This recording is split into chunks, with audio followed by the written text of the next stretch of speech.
2월 26일 목요일 새생명의 아침입니다. 다 함께 기도하겠습니다. 살아계신 주님, 이 새벽 우리를 말씀 앞으로 불러주심을 감사합니다. 눈에 보이는 떡이 아니라 생명의 떡 되시는 예수님을 바라보게 하여 주옵시고, 이 세대를 향하여 애통하시는 주님의 마음 앞에 서서 말씀으로 우리의 심령이 깨어나게 하여 주옵소서. 감사없고 살아계신 예수 그리스도의 이름으로 기도하옵나이다. 아멘. 오늘 우리에게 주시는 하나님의 말씀은 마가복음 8장 1절로 13절 말씀입니다. 그 무렵에 또 큰 무리가 있어 먹을 것이 없는지라 예수께서 제자들을 불러 이르시되 내가 무리를 불쌍히 여기노라. 그들이 나와 함께 있은지 이미 사흘이 지났으나 먹을 것이 없도다. 만일 내가 그들을 굶겨 집으로 보내면 길에서 기진하리라. 그 중에는 멀리서 온 사람들도 있느니라. 제자들이 대답하되 이 광야 어디서 떡을 얻어 이 사람들로 배부르게 할 수 있으리이까? 예수께서 물으시되 너희에게 떡 몇 개가 있느냐? 이르되 7이로소이다 하거늘. 예수께서 무리를 명하여 땅에 앉게 하시고 떡 7개를 가지사 축사하시고 떼어 제자들에게 주어 나누어 주게 하시니 제자들이 무리에게 나누어 주더라. 또 작은 생선 2마리가 있는지라 이에 축복하시고 명하사 이것도 나누어 주게 하시니 배불리 먹고 남은 조각 7광주리를 거두었으며 사람은 약 4,000명이었더라. 예수께서 그들을 흩어 보내시고 곧 제자들과 함께 배에 오르사 달마누다 지방으로 가시니라. 바리새인들이 나와서 예수를 힐난하며 그를 시험하여 하늘로부터 오는 표적을 구하거늘. 예수께서 마음속으로 깊이 탄식하시며 이르시되 어찌하여 이 세대가 표적을 구하느냐? 내가 진실로 너에게 이르노니 이 세대의 표적을 주지 아니하리라 하시고 그들을 떠나 다시 배에 올라 건너편으로 가시니라. 아멘. 저는 오늘 이 본문으로 주님의 애통 앞에 서라는 제목으로 하나님 말씀 증거하도록 하겠습니다. 마가복음 8장은 기적이 계속되고 있음에도 불구하고 사람들의 영적 상태는 여전히 어두운 현실을 보여주고 있습니다. 예수님은 무리를 먹이시고 그 직후에 바리새인들의 시험을 받으시며 성경은 그 장면을 이렇게 기록하고 있습니다. 마가복음 8장 12절에 보면 예수께서 마음속으로 깊이 탄식하시며 이르시되 어찌하여 이 세대가 표적을 구하느냐? 내가 진실로 너에게 이르노니 이 세대의 표적을 주지 아니하리라 하시고 오늘 본문은 예수님의 능력보다 예수님의 마음, 특별히 주님의 애통을 우리에게 보여주고 있습니다. 첫 번째 교훈은 주님의 애통에 동참하라는 것입니다. 1절 말씀입니다. 그 무렵에 또 큰 무리가 있어 먹을 것이 없는지라 예수께서 제자들을 불러 이르시되 여기서 먹을 것은 단순히 육신의 배를 채울 식량만을 의미하지 않습니다. 그것을 넘어서 생명의 떡, 곧 예수 그리스도 자신을 가리키고 있습니다. 무리들은 지금 예수님과 함께 있었지만 여전히 배가 고팠습니다.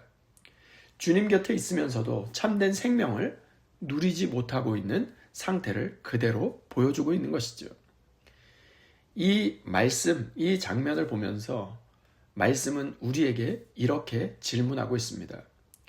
이것이 비단 예수님 시대의 그 무리들만의 문제일까요? 오늘 우리의 모습은 어떻습니까? 아모스 8장 11절에서 하나님은 이렇게 말씀하십니다. 주 여호와의 말씀이니라 내가 기근을 땅에 보내리니 양식이 없어 주림이 아니며 물이 없어 가람이 아니요 여호와의 말씀을 듣지 못할 기갈이라. 오늘 우리의 문제는 떡이 없어서가 아니라 하나님의 말씀이 들리지 않는 영적 기갈을 경험하고 있는 것은 아닐까요? 그래서 예수님은 이렇게 말씀하십니다. 마가복음 8장 2절 말씀입니다. 내가 무리를 불쌍히 여기노라. 그들이 나와 함께 있은지 이미 사흘이 지났으나 먹을 것이 없도다. 여기 불쌍히 여기노라 이 말 속에는 아주 깊은 애통이 담겨져 있습니다. 예수님은 단지 배고픈 상태를 보신 것이 아니라 방향을 잃어버린 영혼들, 생명의 떡을 놓치고 있는 상태를 보신 것입니다. 오늘 우리는 무엇을 불쌍히 여기고 살아가고 있습니까? 죄 앞에서 애통함이 있습니까? 이 세대를 향한 주님의 마음에 동참하고 있습니까? 주님의 애통 앞에 엎드릴 때 우리의 눈이 열리고 우리의 심령이 다시 살아나게 될 줄 믿습니다. 오늘 하루 가운데 주님의 애통에 동참하는 복된 하루가 되실 수 있기를 주님의 이름으로 축원드립니다. 두 번째 교훈은 이 세대를 향한 하나님의 탄식에 동참하라는 것입니다. 11절 말씀입니다. 바리새인들이 나와서 예수를 힐난하며 시험하여 하늘로부터 오는 표적을 구하거늘. 무리를 먹이신 직후에 그 장면은 바리새인들로 전환됩니다. 겉으로 보면 이들은 영적인 요청을 하는 것처럼 보입니다. 그러나 예수님은 그들의 중심을 꿰뚫어 보셨습니다. 예수를 힐난하며 시험하기 위하여 표적을 구하는 것을 말이죠. 그들은 이미 수많은 기적을 보았고 말씀을 들었고 생명의 역사를 경험했음에도 불구하고 그들은 여전히 믿지 않았습니다. 그래서 예수님은 이렇게 말씀하십니다. 마가복음 8장 12절 말씀입니다. 예수께서 마음속으로 깊이 탄식하시며 이르시되 어찌하여 이 세대가 표적을 구하느냐. 내가 진실로 너에게 이르노니 이 세대에 표적을 주지 아니하리라. 주목할 것은 예수님이 바리새인들을 향하여 이야기하고 계셨는데 바리새인들이 아니라 이 세대라고 말씀하고 계신 것입니다. 이것은 특정 집단만의 문제가 아니라 기적을 보고도 반응하지 않는 세대, 말씀을 듣고도 회개하고 돌이키지 않는 세대, 능력은 원하지만 순종은 없는 세대를 향한 선언을 하고 계신 것입니다. 예수님의 탄식은 분노가 아니었습니다. 거절당한 그 바로 사랑에 대한 아픔, 절절함이 녹아져 있는 것이죠. 그리고 예수님은 그들을 떠나십니다. 마가복음 8장 13절 말씀입니다. 그들을 떠나 다시 배에 올라 건너편으로 가시니라. 주 안에 사랑하는 여러분, 오늘 우리가 사는 이 세대는 어떤 세대입니까?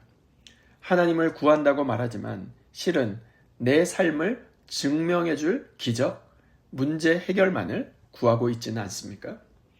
이미 받은 은혜보다 없는 것, 부족한 것들만을 카운트하고 있지는 않습니까?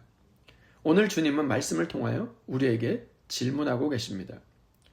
너는 이 세대에 속해 살아갈 것이냐? 아니면 이 세대를 위하여 나의 탄식에 함께 동참하며 살아갈 것이냐? 오늘 우리가 이 세대의 한 사람이 아니라 이 세대를 위하여 주님의 마음으로 애통하는 남은 자가 되기를 소원합니다. 표적을 구하는 신앙이 아니라 생명의 떡이신 예수님 앞에 엎드리는 신앙, 이 세대를 향한 하나님의 탄식에 동참하며 하나님 나라를 이루며 살아가는 저와 여러분 모두가 될 수 있기를 주님의 이름으로 축원드립니다. 이 시간 받은 말씀과 공동의 기도 제목으로 함께 기도하겠습니다.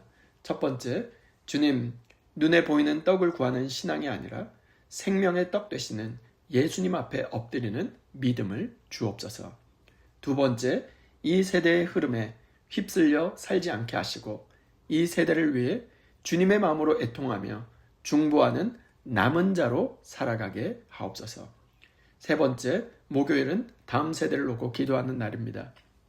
우리의 다음 세대가 이 세대의 표적과 성공을 좇는 삶이 아니라 생명의 떡 되시는 예수님을 붙들고 하나님의 마음을 아는 세대로 일어나게 하옵소서. 공동의 기도 제목과 각자의 기도 제목을 주님께 올려드리며 함께 기도하겠습니다.